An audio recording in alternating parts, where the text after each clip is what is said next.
नमस्कार ओडिशावासी। आज हूँ 7 डिसेम्बर 2025 रविवार।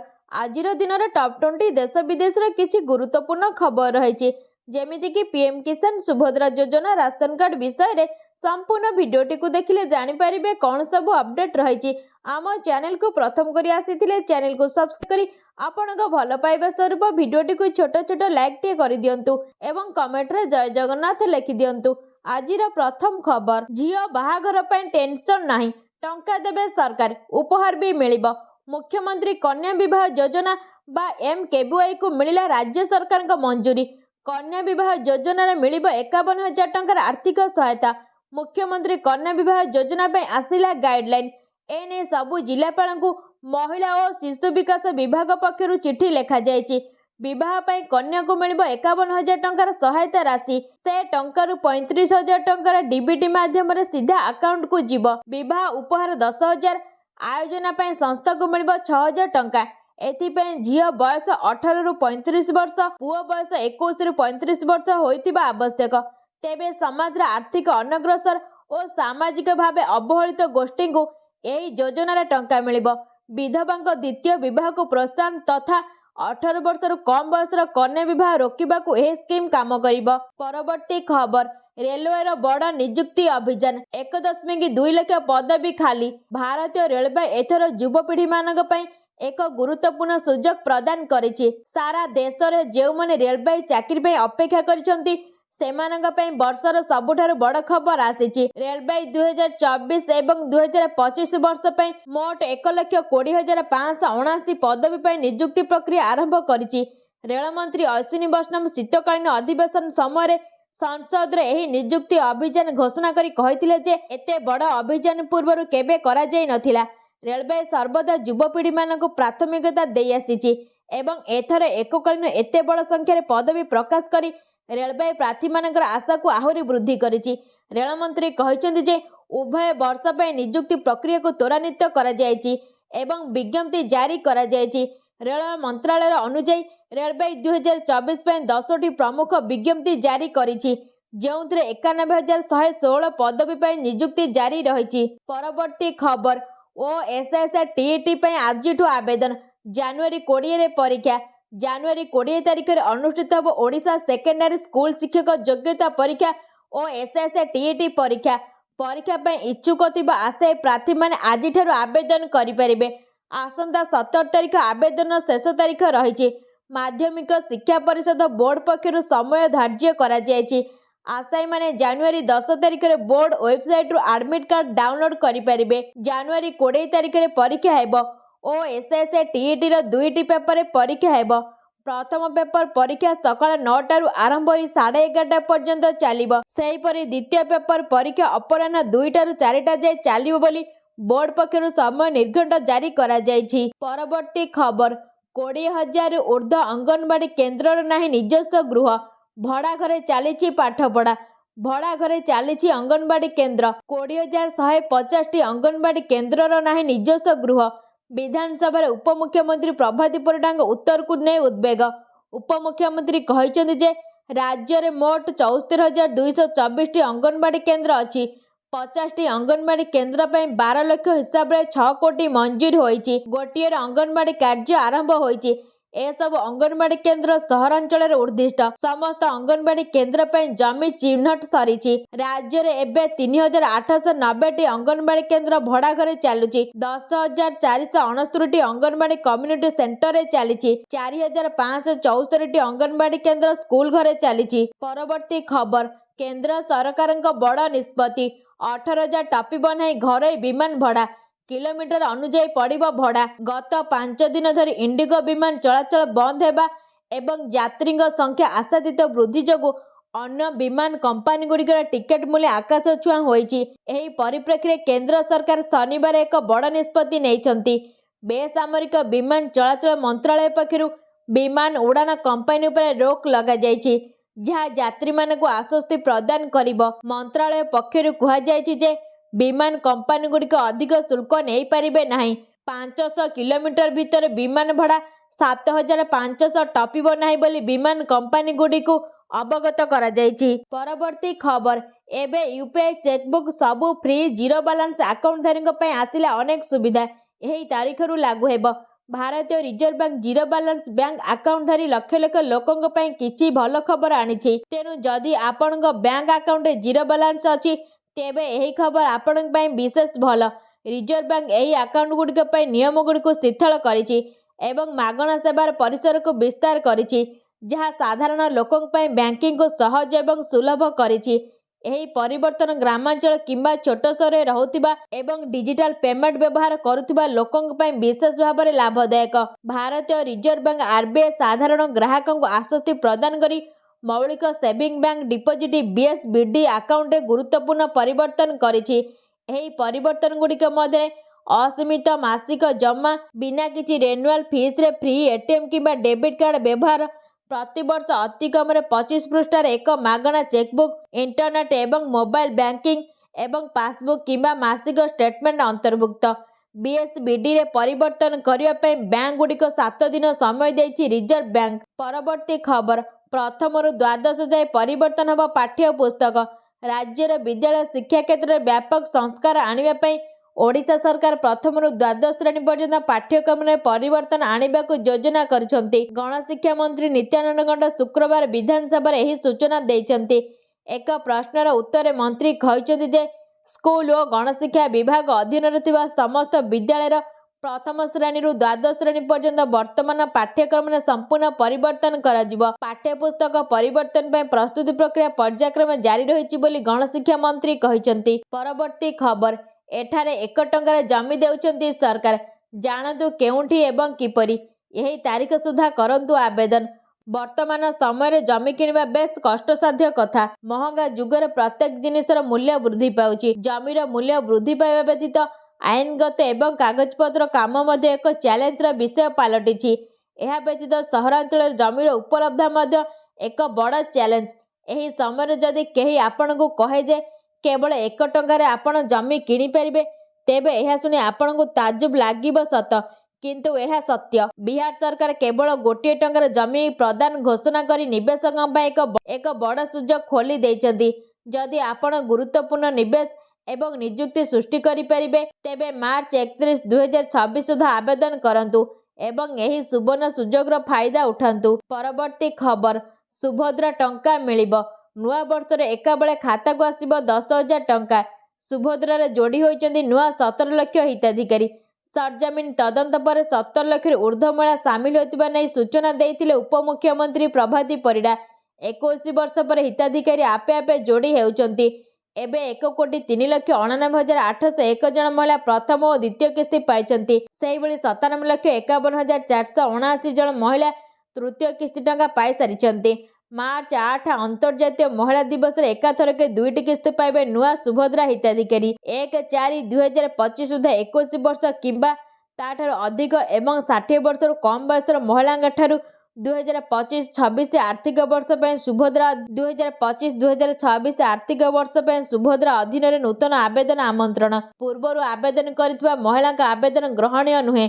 ଆବେଦନର ଅବଧି 1/11/2025 ରୁ 30/12/2025 ରହିଛି। ସୁଭଦ୍ରା ମହିଳାଙ୍କୁ ନୂଆ ବର୍ଷରେ ଏକାଥରେ 2ଟି କିସ୍ତି ମିଳିବ ଏବଂ ପୂର୍ବରୁ ଯେଉଁମାନେ ଯୋଗ୍ୟ ଥିଲେ ସେମାନଙ୍କୁ 3ଟି କିସ୍ତି ଟଙ୍କା ମିଳିସାରିଛି। ଏବେ ଯେଉଁମାନେ ନୂଆ ଆବେଦନ କରିଥିଲେ ସମସ୍ତଙ୍କୁ 2ଟି କିସ୍ତି 10,000 ଟଙ୍କା ଡିବିଟି ମାଧ୍ୟମରେ ପଠାଯିବ ବୋଲି କହିଛନ୍ତି ଉପମୁଖ୍ୟମନ୍ତ୍ରୀ ପ୍ରଭାତୀ ପରିଡ଼ା। ଆପଣ ସୁଭଦ୍ରା ଆପ୍ଲାଏ କରିଛନ୍ତି କି ନାହିଁ କମେଣ୍ଟରେ କୁହନ୍ତୁ। ପରବର୍ତ୍ତୀ ଖବର, ମଣ୍ଡି ଖୋଲିଲେ ବି ହୋଇପାରୁନି ଧାନ ବିକ୍ରି। ଟୋକନ ଓ ଟାର୍ଗେଟ ଫାଶରେ ଚାଷୀ। ବରଗଡ଼ ଜିଲ୍ଲା ପଦ୍ମପୁର ଏକ ମରୁଡ଼ି ପ୍ରପୀଡ଼ିତ ଅଞ୍ଚଳ। ଚାଷ ପାଇଁ ପାଣି ହେଉ କି ଧାନ ପଞ୍ଜୀକରଣ, ସବୁବେଳେ କିଛି ନା କିଛି ସମସ୍ୟା ଦେଖାଦେଇଥାଏ। ହେଲେ ଚଳିତ ବର୍ଷ ଧାନ ମଣ୍ଡି ଖୋଲିସାରିଥିଲେ ମଧ୍ୟ ଚାଷୀ ଟୋକନ ମିଳିନଥିବାରୁ ଧାନ ବିକ୍ରି କରିପାରୁନାହାନ୍ତି, ଯାହାକୁ ନେଇ ଚାଷୀ ଚିନ୍ତାରେ ପଡ଼ିଛି। ବରଗଡ଼ ଜିଲ୍ଲା ପଦ୍ମପୁର ଉପଖଣ୍ଡରେ ମଣ୍ଡି ଖୋଲିବା ପରେ ବି ଦେଖାଦେଇଛି ସମସ୍ୟା। ଚାଷୀ ଧାନ ବିକ୍ରି କରିପାରୁନାହାନ୍ତି। କାଁ ଭାଁ କିଛି ଚାଷୀଙ୍କୁ ଛାଡ଼ିଦେଇ ଅନେକ ଚାଷୀ ଏବେ ମଧ୍ୟ ଟୋକନ ପାଇବାରୁ ବଞ୍ଚିତ ହୋଇଛନ୍ତି। ଟୋକନ ଆସିଛି କି ନାହିଁ ଜାଣିବା ପାଇଁ ସମବାୟ ସମିତି ଧାନ ମଣ୍ଡି ଦୌଡ଼ି ଦୌଡ଼ି ନୟାନ୍ତ ହେଲେଣି ଚାଷୀ, କିନ୍ତୁ କିଛି ଜାଣି ହେଉନି ଆଉ ସେମାନଙ୍କର ଟୋକନ ଆସିଛି, ତାଙ୍କର ଟାର୍ଗେଟ ନଥିବାରୁ ଧାନ ବିକ୍ରି ହୋଇପାରୁନାହିଁ। ପରବର୍ତ୍ତୀ ଖବର, ଦ୍ୱିତୀୟ ଦିନରେ ଶିକ୍ଷକ ଆନ୍ଦୋଳନ। ଆନ୍ଦୋଳନରୁ ଓହରିବାକୁ ଗଣଶିକ୍ଷା ମନ୍ତ୍ରୀଙ୍କ ଅନୁରୋଧ। ଭିନ୍ନ ଢଙ୍ଗରେ ପ୍ରାଥମିକ ଶିକ୍ଷକଙ୍କ ପ୍ରତିବାଦ। ସ୍ଥାୟୀ ଚାକିରି ସାଙ୍ଗକୁ 4200 ଗ୍ରେଡ୍ ପେ ଦାବିରେ ରାଜ୍ୟ ରାସ୍ତାରେ ଦୀପ ଜାଳି ପ୍ରତିବାଦ କରୁଛନ୍ତି ଶିକ୍ଷକ। ନିଜେ ଭକ୍ତ ଓ ନିଜେ ପୂଜକ ହୋଇ ରାସ୍ତା ମଝିରେ ଦୀପ ଧୂପକାଠି ଜାଳି କଳସ ବସାଇ ଭଗବାନଙ୍କୁ ନିଜ ଦୁଃଖ ଜଣାଇଥିବା କହିଛନ୍ତି ଏହି ଶିକ୍ଷକମାନେ। ତେବେ ଗତକାଲିଠାରୁ ଆଜି ପର୍ଯ୍ୟନ୍ତ ଅହୋରାତ୍ର ଧାରଣା ଦେବା ପରେ ମଧ୍ୟ ଏପର୍ଯ୍ୟନ୍ତ ଆନୁଷ୍ଠାନିକ ଭାବେ ସରକାରଙ୍କ ପକ୍ଷରୁ କୌଣସି ଆଲୋଚନା ହୋଇନାହିଁ। ଅନ୍ୟାନ୍ୟ ରାଜ୍ୟମାନଙ୍କ ଭଳି ଓଡ଼ିଶାରେ 4200 ଗ୍ରେଡ୍ ପେ ଏବଂ ଠିକା ନିଯୁକ୍ତି ହଟାଇ ସ୍ଥାୟୀ କରିବା ପାଇଁ ପ୍ରମୁଖ ଦୁଇଟି ଦାବି ନେଇ ରାଜ୍ୟର ସମସ୍ତ ଜିଲ୍ଲାରୁ ଆସିଥିବା ଏହି ଶିକ୍ଷକମାନେ ଏହି ଭିନ୍ନ ଢଙ୍ଗରେ ପ୍ରତିବାଦ କରି ସରକାରଙ୍କ ଦୃଷ୍ଟି ଆକର୍ଷଣ କରାଇବା ଚେଷ୍ଟା କରିଥିବା କହିଛନ୍ତି। ଶିକ୍ଷକମାନେ ଧାରଣାରେ ଥିବାରୁ ପିଲାଙ୍କ ପାଠପଢ଼ା ବ୍ୟାଘାତ ହୋଇଛି। ପରବର୍ତ୍ତୀ ଖବର, ବାରବାଟୀ ମ୍ୟାଚ୍ ପାଇଁ କ୍ରିକେଟ ପ୍ରେମୀଙ୍କ ଉତ୍ସାହ। ସେପଟେ ଟିକେଟ ବିକ୍ରି ପରେ ଏବେ ସକ୍ରିୟ ଦଲାଲ। ବାରବାଟୀ ମ୍ୟାଚ୍ ପାଇଁ କ୍ରିକେଟ ପ୍ରେମୀଙ୍କ ଭିତରେ ପ୍ରବଳ କ୍ରେଜ୍। ଗତକାଲି 5ଟି କାଉଣ୍ଟରରେ ବିକ୍ରି ହୋଇଛି ଟିକେଟ। ଆଉ ଟିକେଟ ବିକ୍ରି ପରେ ସକ୍ରିୟ ଦଲାଲ। ଭାରତ ଦକ୍ଷିଣ ଆଫ୍ରିକା ମଧ୍ୟରେ ପ୍ରଥମ ଟି20 ମ୍ୟାଚ୍ ଷ୍ଟାଡିୟମରେ ଦେଖିବା ପାଇଁ କ୍ରିକେଟ ପ୍ରଶଂସକଙ୍କ ମଧ୍ୟରେ ପ୍ରବଳ ଉତ୍ସାହ। ଆଉ ଏହାର ଫାଇଦା ନେବାକୁ ସକ୍ରିୟ ହୋଇଛନ୍ତି ଅନେକ ଦଲାଲ। ଚଢ଼ା ଦରରେ ଟିକେଟ ବ୍ଲାକରେ ବିକ୍ରି କରୁଛନ୍ତି। ସେପଟେ ମ୍ୟାଚ୍ ପାଇଁ କମିଶନରେଟ୍ ପୋଲିସର ପ୍ରସ୍ତୁତି। ବାରବାଟୀରେ ମ୍ୟାଚ୍ ନେଇ ସମ୍ପୂର୍ଣ୍ଣ ପ୍ରସ୍ତୁତି ଥିବା କହିଛନ୍ତି ପୋଲିସ କମିଶନର ଏସ୍ ଦେବଦତ୍ତ ସିଂ। ତେବେ ମ୍ୟାଚ୍ ପାଇଁ ସୁରକ୍ଷା ବ୍ୟବସ୍ଥା କଡ଼ାକଡ଼ି କରାଯାଇଛି। ତ୍ରିସ୍ତରୀୟ ସୁରକ୍ଷା ବ୍ୟବସ୍ଥା ଗ୍ରହଣ କରାଯାଇଛି। ଗତକାଲି ଯେତେ ଖେଳାଳି ଆସିବାର ଥିଲା ଆସିପାରି ନାହାନ୍ତି। ଏୟାରଲାଇନ୍ କ୍ରାଇସିସ୍ ଭିତରେ ଗତକାଲି କିଛି ଖେଳାଳି ପହଞ୍ଚିଛନ୍ତି। ପରବର୍ତ୍ତୀ ଖବର, ସାଧାରଣ ଲୋକଙ୍କୁ ଆର୍ବିଆଇର ନୂଆବର୍ଷ ଭେଟି। କମିଲା ଘର ଓ କାର୍ ଋଣ ଇଏମ୍ଆଇ। ଶସ୍ତା ହେବ ଲୋନ୍, କମିଯିବ ଆପଣଙ୍କର ଇଏମ୍ଆଇ। ରେପୋ ହାର 25 ବେସିସ୍ ପଏଣ୍ଟ ହ୍ରାସ କଲା ଆର୍ବିଆଇ। ଭାରତୀୟ ରିଜର୍ଭ ବ୍ୟାଙ୍କ ଆର୍ବିଆଇ ମୁଦ୍ରାନୀତି ବୈଠକରେ ବଡ଼ ନିଷ୍ପତ୍ତି ନେଇଛି। ରେପୋ ହାରକୁ 25 ବେସିସ୍ ପଏଣ୍ଟ ହ୍ରାସ କରିଛି। ରେପୋ ହାର ବର୍ତ୍ତମାନ 5.50%ରୁ 5.25%କୁ ହ୍ରାସ କରାଯାଇଛି। ଆର୍ବିଆଇ ଗଭର୍ଣ୍ଣର ସଞ୍ଜୟ ମାଲହୋତ୍ରା କହିଛନ୍ତି ଯେ ରେପୋ ହାର ହ୍ରାସ ତୁରନ୍ତ କାର୍ଯ୍ୟକାରୀ ହେବ। ଆର୍ବିଆଇର ଏହି ପଦକ୍ଷେପ ଆପଣଙ୍କ ଗୃହ ଋଣ ଇଏମ୍ଆଇ ହ୍ରାସ କରିବ। ବ୍ୟାଙ୍କଗୁଡ଼ିକ କମ୍ ହାରରେ ଋଣ ମଧ୍ୟ ପ୍ରଦାନ କରିପାରିବେ। ଅନ୍ୟପକ୍ଷରେ ଆର୍ବିଆଇ ଏହାର ମୁଦ୍ରାସ୍ଫୀତି ପୂର୍ବାନୁମାନକୁ ଯଥେଷ୍ଟ ହ୍ରାସ କରିଛି। ଆର୍ବିଆଇ ଚଳିତ ଆର୍ଥିକ ବର୍ଷରେ ମୁଦ୍ରାସ୍ଫୀତି 2% ରହିବ ବୋଲି ଆକଳନ କରିଛି, ଯାହା ପୂର୍ବ ବର୍ଷ ତୁଳନାରେ 0.60% କମ୍। ପରବର୍ତ୍ତୀ ଖବର, ସିଏମ୍ କିଷାନ ଯୋଜନାରେ ଗ୍ରାମାଞ୍ଚଳର ଯୋଗ୍ୟ କ୍ଷୁଦ୍ର ଓ ନାମମାତ୍ର ଚାଷୀ ଦୁଇଟି ଫସଲ ଋତୁ ପାଇଁ ବାର୍ଷିକ 4,000 ଟଙ୍କା ଏବଂ ସହରାଞ୍ଚଳ କ୍ଷୁଦ୍ର ଓ ନାମମାତ୍ର ଚାଷୀ ପିଏମ୍ କିଷାନ ଯୋଜନାରେ ବାର୍ଷିକ 3ଟି କିସ୍ତିରେ 6,000 ଟଙ୍କା ହିସାବରେ 2 ଗୋଟି ଯୋଜନାରୁ ସମୁଦାୟ ବାର୍ଷିକ 10,000 ଟଙ୍କାର ସହାୟତା ଲାଭ ପାଉଛନ୍ତି। ନଭେମ୍ବର 19, 2025ରେ ପିଏମ୍ କିଷାନ ସମସ୍ତ ଯୋଗ୍ୟ ଚାଷୀଙ୍କୁ ମିଳିସାରିଛି 2,000 ଟଙ୍କା। ଏବେ ସିଏମ୍ କିଷାନ ଟଙ୍କା ମିଳିବାକୁ ଯାଉଛି। ସିଏମ୍ କିଷାନ ଯୋଜନାରେ କାହାର ଯଦି ଆପଣଙ୍କର ପୂର୍ବରୁ କିସ୍ତି ଆସିଥିଲା ଏବଂ ଯାହାକୁ ଆସିନଥିଲେ ସେମାନେ ଇ-କେୱାଇସି କରିନିଅନ୍ତୁ ଏବଂ ପ୍ରଧାନମନ୍ତ୍ରୀ କିଷାନ ଯୋଜନାରେ ଯେଉଁମାନଙ୍କୁ ମଧ୍ୟ ମିଳିନାହିଁ ସେମାନେ ମଧ୍ୟ କେୱାଇସି କରିନିଅନ୍ତୁ। ରାଜ୍ୟ ସରକାର ପୁନର୍ବାର କହିଛନ୍ତି ଯେ କିସ୍ତି ପାଇବା ପାଇଁ ଇ-କେୱାଇସି ପୂରଣ କରିବା ବାଧ୍ୟତାମୂଳକ। ଏହି ପ୍ରକ୍ରିୟା ଲିକେଜ୍ ରୋକିବାରେ ସାହାଯ୍ୟ କରେ ଏବଂ ସଠିକ୍ ହିତାଧିକାରୀଙ୍କ ପାଖରେ ଲାଭ ପହଞ୍ଚିବା ସୁନିଶ୍ଚିତ କରେ, ଏହା ନେଇ ସୂଚନା ରହିଛି। ପରବର୍ତ୍ତୀ ଖବର, ଏହିସବୁ ଭାରତୀୟ ଖାଦ୍ୟ ଖାଇଲେ ପୁତିନ, ଜାଣିଲେ ହେବେ ଆଶ୍ଚର୍ଯ୍ୟ। ରୁଷିଆ ରାଷ୍ଟ୍ରପତି ଭ୍ଲାଦିମିର ପୁତିନଙ୍କ ସମ୍ମାନାର୍ଥେ ରାଷ୍ଟ୍ରପତି ଦ୍ରୌପଦୀ ମୁର୍ମୁଙ୍କ ଦ୍ୱାରା ଆୟୋଜିତ ରାଜ୍ୟ ଭୋଜିରେ କାଶ୍ମୀର ଅଖରୋଟ କୁଚି ଦିନ ଏବଂ ଆଚାରୀ ବାଇଗଣ ଏବଂ ହଳଦିଆ ଡାଲି ତଡ଼କା ପରି ଖାଦ୍ୟ ପରିବେଷଣ କରାଯାଇଥିଲା। ରୁଷିଆ ପ୍ରତିନିଧି ମଣ୍ଡଳୀଙ୍କ ସମ୍ମାନାର୍ଥେ ଆୟୋଜିତ ଏହି ଭୋଜିରେ ବିଭିନ୍ନ ଅଞ୍ଚଳର ପାରମ୍ପରିକ ଖାଦ୍ୟ ପ୍ରଦର୍ଶିତ ହୋଇଥିଲା। ରାଷ୍ଟ୍ରପତି ପୁତିନଙ୍କ ସମ୍ମାନାର୍ଥେ ଆୟୋଜିତ ଏହି ରାଜ୍ୟ ଭୋଜିରେ ବଙ୍ଗାଳୀ ମିଠା, ଗୁଡ଼ ସନ୍ଦେଶ ଏବଂ ଦକ୍ଷିଣ ଭାରତୀୟ ଖାଦ୍ୟ ମୁରୁକୁ ଅନ୍ତର୍ଭୁକ୍ତ ଥିଲା। ଭୋଜି ସମୟରେ ନୌସେନା ବ୍ୟାଣ୍ଡ ଏବଂ ଶାସ୍ତ୍ରୀୟ ବାଦ୍ୟଯନ୍ତ୍ର ଭାରତୀୟ ଶାସ୍ତ୍ରୀୟ ସଙ୍ଗୀତ, ବଲିଉଡ୍ ଧ୍ୱନି ଏବଂ ରୁଷୀୟ ରଚନାର ମିଶ୍ରଣ ପରିବେଷଣ କରିଥିଲେ, ଯାହା ଦୁଇ ଦେଶ ମଧ୍ୟରେ ଗଭୀର ସାଂସ୍କୃତିକ ସମ୍ପର୍କକୁ ଉଜ୍ଜ୍ୱଳ କରିଥିଲା। ନୌସେନା ବ୍ୟାଣ୍ଡ ଶାହରୁଖ ଖାନଙ୍କ ଫିଲ୍ମ ଫିର୍ ବି ଦିଲ୍ ହୈ ହିନ୍ଦୁସ୍ତାନର ଏକ ଗୀତ ସହିତ ଏକ ରୁଷୀୟ ଲୋକ ଧ୍ୱନି ମଧ୍ୟ ପରିବେଷଣ କରିଥିଲା। ପରବର୍ତ୍ତୀ ଖବର, ଇଣ୍ଡିଗୋ ସଙ୍କଟ ମଧ୍ୟରେ ବଡ଼ ପଦକ୍ଷେପ ନେଲେ ରେଲୱେ। ଅତିରିକ୍ତ କୋଚ୍ ବୃଦ୍ଧି ସହ ସ୍ୱତନ୍ତ୍ର ଟ୍ରେନ୍ ସେବା ଘୋଷଣା। ଦେଶବ୍ୟାପୀ ଇଣ୍ଡିଗୋ ଏବଂ ଅନ୍ୟ ଅନେକ ଏୟାରଲାଇନ୍ସ ଉଡ଼ାଣ ବାତିଲ ପରେ ଲକ୍ଷ ଲକ୍ଷ ଯାତ୍ରୀ ହଠାତ୍ ରେଳବାଇକୁ ଭିଡ଼ ଜମାଇଥିଲେ। ଟିକେଟର ବର୍ଦ୍ଧିତ ଭିଡ଼ ଏବଂ ଅଧିକ ଚାହିଦାକୁ ଦୃଷ୍ଟିରେ ରଖି ଭାରତୀୟ ରେଳବାଇ ତୁରନ୍ତ ପଦକ୍ଷେପ ନେଇଛି। ଡିସେମ୍ବର 6, 2025 ଠାରୁ ରେଳବାଇ ଅତିରିକ୍ତ କୋଚ୍ ଯୋଡ଼ିବା ଏବଂ ଅନେକ ରୁଟ୍ରେ ଅତିରିକ୍ତ ଯାତ୍ରା ଚଲାଇବା ନିଷ୍ପତ୍ତି କାର୍ଯ୍ୟକାରୀ କରିଥିଲା। ଏହା ଯାତ୍ରୀମାନଙ୍କୁ ଗୁରୁତ୍ୱପୂର୍ଣ୍ଣ ଆଶ୍ୱସ୍ତି ପ୍ରଦାନ କରିଛି। ଉଡ଼ାଣ ବାତିଲର ସବୁଠାରୁ ବଡ଼ ପ୍ରଭାବ ଦକ୍ଷିଣ ଭାରତରେ ଅନୁଭୂତ ହୋଇଥିଲା, ଯେଉଁଠାରେ ରେଳବାଇ କ୍ଷମତା ବୃଦ୍ଧି ପାଇଁ ବିଶେଷ ପ୍ରସ୍ତୁତି କରିଥିଲା। ଦକ୍ଷିଣ ରେଳବାଇ 8ଟି ଟ୍ରେନ୍ରେ ନୂତନ କୋଚ୍ ଯୋଡ଼ିଥିଲା। ଅନେକ ଲୋକପ୍ରିୟ ରୁଟ୍ରେ ସ୍ଲିପର ଏବଂ ଚେୟାର କାର୍ ସଂଖ୍ୟା ବୃଦ୍ଧି କରି ଯାତ୍ରୀମାନଙ୍କ ପାଇଁ ଅତିରିକ୍ତ ସିଟ୍ ଉପଲବ୍ଧ କରାଯାଇଥିଲା। ଏହା ବେଙ୍ଗାଲୁରୁ, ଚେନ୍ନାଇ, କୋଏମ୍ବାଟୁର, ତିରୁବନନ୍ତପୁରମ୍ ଭଳି ସହରଗୁଡ଼ିକୁ ଯାତ୍ରା ପୁନଃସ୍ଥାପିତ କରିଛି। ପରବର୍ତ୍ତୀ ଖବର। ଏଏନ୍ଏମ୍ ପ୍ରଶ୍ନପତ୍ର ଲିକ୍ ଘଟଣାରେ ଚିନ୍ତା ବ୍ୟକ୍ତ କଲେ ନବୀନ। ପିଲାଙ୍କ ସ୍ୱପ୍ନ ଧୂଳିସାତ୍ ହେଉଛି, ସରକାର ସଜାଗ ହୁଅନ୍ତୁ। ଏଏନ୍ଏମ୍ ପ୍ରଶ୍ନପତ୍ର ଲିକ୍ ଘଟଣା ଗଭୀର ଚିନ୍ତା ବ୍ୟକ୍ତ କଲେ ବିରୋଧୀ ଦଳ ନେତା ନବୀନ ପଟ୍ଟନାୟକ। ସୋସିଆଲ ମିଡିଆ ସାଇଟ୍ ଏକ୍ସରେ ପୋଷ୍ଟ କରି ନବୀନ ସରକାରଙ୍କୁ ଟାର୍ଗେଟ କରିଛନ୍ତି। ସେ ଲେଖିଛନ୍ତି ଯେ ପରୀକ୍ଷା ବାତିଲ ପରେ ବାତିଲ ଲକ୍ଷ ଲକ୍ଷ ପିଲାଙ୍କ ସ୍ୱପ୍ନକୁ ଧୂଳିସାତ କରୁଛି। ଏଏନ୍ଏମ୍ ପରୀକ୍ଷା ବାତିଲ କରି ରାଜ୍ୟ ବିଜେପି ସରକାର ପୁଣି ହଜାର ହଜାର ଆଶାୟୀଙ୍କ ଭବିଷ୍ୟତ ଅନ୍ଧାରକୁ ଠେଲି ଦେଇଛନ୍ତି। ପିଲାଙ୍କ ସ୍ୱପ୍ନ କେତେ ଆଉ ଭାଙ୍ଗିବ? କେତେ ଆଉ ପିଲାଙ୍କ ଭବିଷ୍ୟତ ସହ ଖେଳାଯିବ? ପରୀକ୍ଷା ପରେ ପରୀକ୍ଷା ବାତିଲ ହେବା, ସ୍ଥଗିତ ହେବା ବିଜେପି ସରକାର ଅପାରଗତାକୁ ଦର୍ଶାଉଛି। 18 ମାସର ସରକାରରେ ପାଖାପାଖି 18ଟି ନିଯୁକ୍ତି ପରୀକ୍ଷା ବାତିଲ ହେଲାଣି। ସରକାର କ'ଣ ଦର୍ଶାଇବାକୁ ଚାହୁଁଛନ୍ତି? ରାଜ୍ୟରେ ପିଲାମାନଙ୍କ ଆଶା, ସ୍ୱପ୍ନ ଏପରି ଧୂଳିସାତ୍ ହେଉଥିବ। ସରକାର ସଜାଗ ହୁଅନ୍ତୁ। ସମସ୍ତ ପରୀକ୍ଷା ଯେପରି ନିୟମିତ ଏବଂ ସ୍ୱଚ୍ଛତାର ସହ ହେବ ତାହା ସୁନିଶ୍ଚିତ କରନ୍ତୁ। ପରବର୍ତ୍ତୀ ଖବର। ସଞ୍ଚାର ସାଥୀରେ ୟୁଟର୍ଣ୍ଣ ପରେ କେନ୍ଦ୍ରର ଆଉ ଏକ ବଡ଼ ଯୋଜନା। ସବୁବେଳେ ବାଧ୍ୟତାମୂଳକ ହୋଇପାରେ ଲୋକେସନ୍ ଟ୍ରାକିଂ ବ୍ୟବସ୍ଥା। ଭାରତ ସରକାର ଦେଶରେ ବିକ୍ରି ହେଉଥିବା ସମସ୍ତ ସ୍ମାର୍ଟଫୋନ୍ରେ ସବୁବେଳେ ଚାଲୁ ରହୁଥିବା ସାଟେଲାଇଟ୍ ଲୋକେସନ୍ ଟ୍ରାକିଂ ବ୍ୟବସ୍ଥାକୁ ବାଧ୍ୟତାମୂଳକ କରିବାକୁ ବିଚାର କରୁଛନ୍ତି। ତଦନ୍ତକାରୀ ସଂସ୍ଥାଗୁଡ଼ିକୁ ଅପରାଧୀଙ୍କ ସଠିକ୍ ଠିକଣା ଜାଣିବାରେ ସାହାଯ୍ୟ କରିବା ପାଇଁ ଦୂରସଞ୍ଚାର ଉଦ୍ୟୋଗ ସଂଘ ସିଓଏଆଇ ପକ୍ଷରୁ ଏହି ପ୍ରସ୍ତାବ ଆସିଛି। କିନ୍ତୁ ଗୁଗୁଲ, ଆପଲ୍ ଏବଂ ସାମସଙ୍ଗ ଭଳି ବଡ଼ ସ୍ମାର୍ଟଫୋନ୍ କମ୍ପାନୀ ଏହି ନିଷ୍ପତ୍ତିକୁ ଦୃଢ଼ ବିରୋଧ କରିଛନ୍ତି। ସେମାନଙ୍କ କହିବା ଅନୁଯାୟୀ ଏହା ଉପଭୋକ୍ତାମାନଙ୍କର ବ୍ୟକ୍ତିଗତ ଗୋପନୀୟତା ଅଧିକାରକୁ କ୍ଷତି ପହଞ୍ଚାଇବ। ଏହି ପଦକ୍ଷେପ ଫୋନ୍ଗୁଡ଼ିକ ଏକ ସ୍ୱତନ୍ତ୍ର ନଜର ରଖିବା ଉପକରଣ ଭାବରେ ପରିଣତ କରିବ। କମ୍ପାନୀଗୁଡ଼ିକ ସରକାରଙ୍କୁ ଚିଠି ଲେଖି କହିଛନ୍ତି, ଏପରି କୌଣସି ନିୟମ ଦୁନିଆରେ ଅନ୍ୟ କେଉଁଠାରେ ନାହିଁ। ପରବର୍ତ୍ତୀ ଖବର। ଅନ୍ତ୍ୟୋଦୟ ଗୃହ ଯୋଜନାରେ ନଭେମ୍ବର ସୁଦ୍ଧା 1.5 ଲକ୍ଷରୁ ଅଧିକ ଘର ମଞ୍ଜୁର ହୋଇଛି। 2024-2025 ବର୍ଷ ଓ 2025-2026 ବର୍ଷ ପାଇଁ ଅନ୍ତ୍ୟୋଦୟ ଗୃହ ଯୋଜନାର ନଭେମ୍ବର ସୁଦ୍ଧା ମଞ୍ଜୁର ହୋଇଛି 1,58,509 ଘର। 2024 ବର୍ଷ ପାଇଁ ପ୍ରଧାନମନ୍ତ୍ରୀ ଆବାସ ଯୋଜନାରେ ମଞ୍ଜୁର ହୋଇଛି 1,02,704 ଘର। ଗଞ୍ଜାମ ଓ ମୟୂରଭଞ୍ଜ ଜିଲ୍ଲାକୁ ଅନ୍ତ୍ୟୋଦୟରେ ମିଳିଛି ସର୍ବାଧିକ ଘର। 2 ବର୍ଷ ଭିତରେ ଏହି ଦୁଇ ଜିଲ୍ଲାକୁ ମିଳିଛି 11,000ରୁ ଅଧିକ ଘର। ସେହିପରି ସୁନ୍ଦରଗଡ଼କୁ ଦିଆଯାଇଛି 9,000ରୁ ଅଧିକ ଘର। ବିଜେଡି ବିଧାୟକ ଗଣେଶ୍ୱର ବେହେରାଙ୍କ ପ୍ରଶ୍ନର ଲିଖିତ ଉତ୍ତର ଦେଇଛନ୍ତି ପଞ୍ଚାୟତିରାଜ ମନ୍ତ୍ରୀ ରବି ନାୟକ। ପଞ୍ଚାୟତିରାଜ ମନ୍ତ୍ରୀ କହିଛନ୍ତି ଯେ ପ୍ରଧାନମନ୍ତ୍ରୀ ଆବାସ ଯୋଜନା ନୂଆପଡ଼ାକୁ ସର୍ବାଧିକ 12,000 ଘର ଯୋଗାଇ ଦିଆଯାଇଛି। ଭଦ୍ରକ ଓ ନବରଙ୍ଗପୁର ଯଥାକ୍ରମେ ଦ୍ୱିତୀୟ ଓ ତୃତୀୟ ସର୍ବାଧିକ ଘର ପାଇଛନ୍ତି। ଆଗକୁ ଗ୍ରାମୀଣ ଗୃହ ନିର୍ମାଣର ସହାୟତା ବୃଦ୍ଧି ହୋଇପାରେ ବୋଲି ମନ୍ତ୍ରୀ କହିଛନ୍ତି। ପରବର୍ତ୍ତୀ ଖବର। 31 ଯାଏଁ ଜାରି ରହିବ ଇ-କେୱାଇସି ଅବଧି। 31 ତାରିଖ ଯାଏଁ ଇ-କେୱାଇସି ପ୍ରକ୍ରିୟା। ରାସନ କାର୍ଡ ଇ-କେୱାଇସି ଅବଧି ବାବଦରେ ଯୋଗାଣ ମନ୍ତ୍ରୀଙ୍କ ଲିଖିତ ଉତ୍ତର। ଆସନ୍ତା 31 ତାରିଖ ଯାଏଁ ଜାରି ରହିବ ଇ-କେୱାଇସି ପ୍ରକ୍ରିୟା।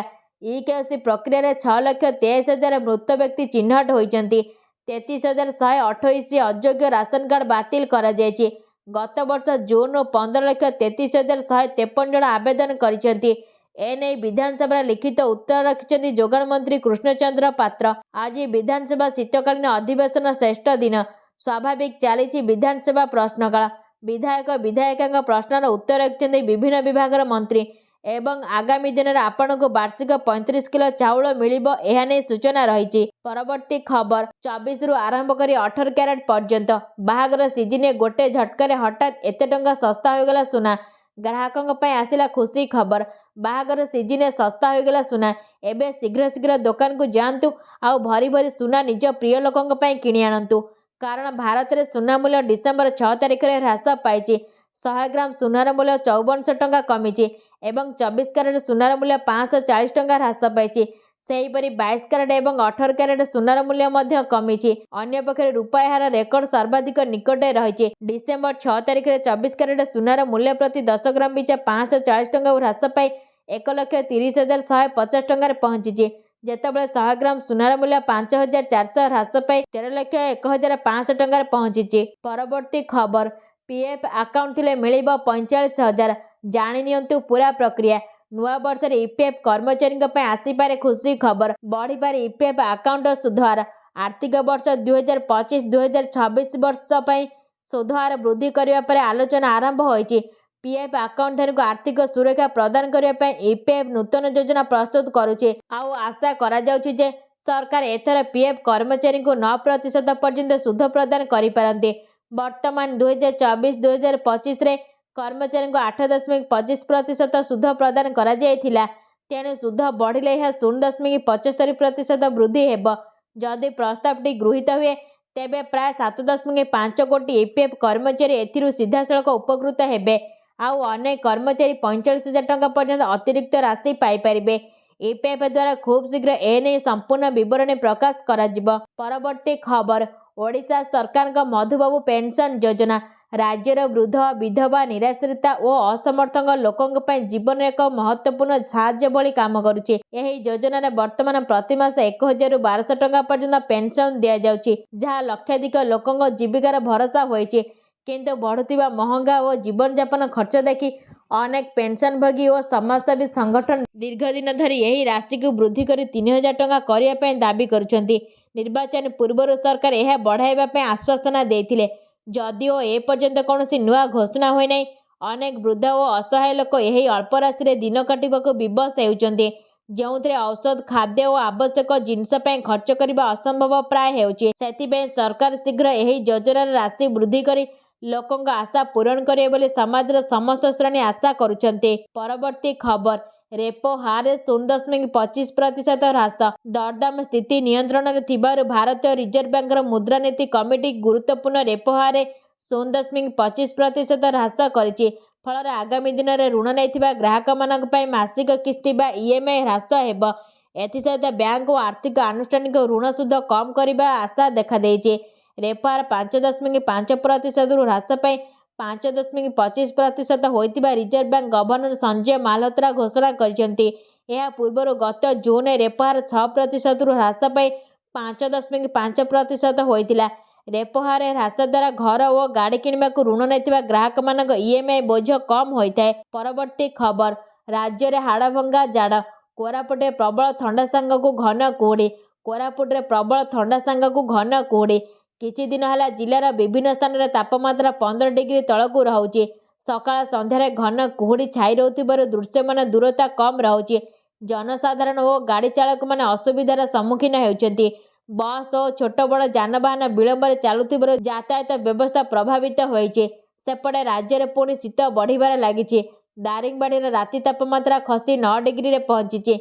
सेहिभଳି झारसुगुड़ार तापमात्रा 10.9 डिग्री और फुलबाणीर तापमात्रा 11 डिग्री को खसी। राज्य में मोट 1800 तापमात्रा 15 डिग्री तलकू खसी। परवर्ती खबर 1 टंका खर्च हेबनी अकाउंट को आसीब 3 लाख। सरकार का गुरुत्वपूर्ण घोषणा। सरकार आपण खुशी खबर आनिछंती। आपण एकाथरक 3 लाख टंका पाई परिबे। भाबुछंती किपरि? विश्वर सर्वबृहत आध्यात्मिक संगम नासिक त्रयंबकेश्वर कुंभमेला 2027 ପାଇଁ लोगो डिजाइन प्रतियोगिता आरंभ होइछि। जदि आपण ही पवित्र घटनार आत्मा नदीर पवित्रता और भगवान शिवंग शक्ति को प्रतिफलित करुवा सृजनशील डिजाइन सहित एक लोगो तैयारी करती, तेबे आपण 3 लाख टंका जीति पारिबे।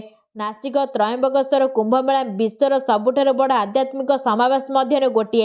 यह महाराष्ट्र गोदावरी नदीर पवित्र कूल प्रति 12 वर्षर थरे अनुष्ठित हुए। एहार मूल अमृत मथा नाम पुराण रे गभीर। यह विश्वास पवित्रता और नवीकरण अनंत चक्र प्रतीक। त्रयंबकेश्वर 12 ज्योतिर्लिंग मध्य गोटे, जहाँ यही अंचल को अत्यंत धार्मिक गुरुत्व प्रदान करे। नासिकर समृद्ध संस्कृति मंदिर और घाट एहार आध्यात्मिक और ऐतिहासिक को नासिकर समृद्ध संस्कृति मंदिर और घाट एहार आध्यात्मिक और ऐतिहासिक गभीरता को प्रतिफलित करे। नासिक त्रयंबकेश्वर कुंभमेला प्राधिकरण association of designers of India और माई गव सहयोग सृजनशील लोगो डिजाइन को आमंत्रण करुछि। एहा नै सूचना रहिछि। संपूर्ण खबरटी को देखुथिबारु धन्यवाद।